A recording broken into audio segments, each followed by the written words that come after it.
Hi, Stephanie Mackara here with Money Minded Mondays with Mackara.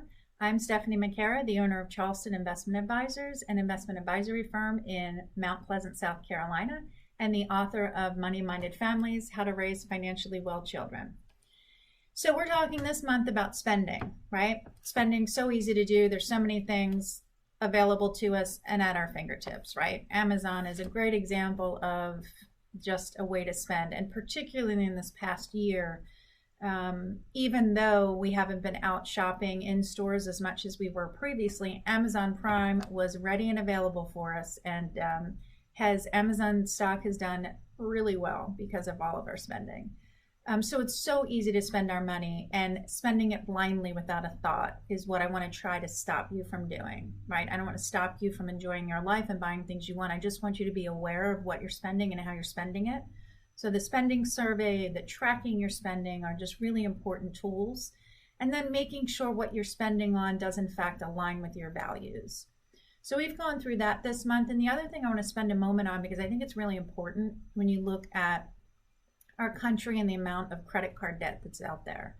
I know when people have particular buckets to spend in and are really diligent about doing it, sometimes it gets too much and you end up blowing a bunch of money on a credit card just to treat yourself, right? Instead of saving for that particular event, you just splurge and put it on a credit card, right? And so according to Bankrate, they talk about the average credit card interest rate is 17%.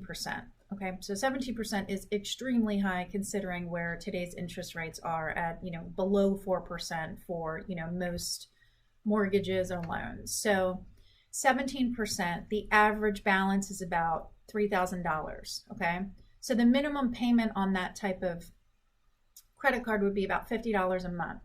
If you paid $50 a month towards that $3,000 purchase, whatever it was, at 17%, it would take you 11 years to pay off whatever that thing is that you bought. Now think about this. 11 years from now, will you remember that purchase? Will you even remember what the balance on your credit card is from? But it took 11 of your hard-earning years to pay that off. And that's not worth it. I mean, you would have paid such a significant amount of money in interest. It's just simply not worth it.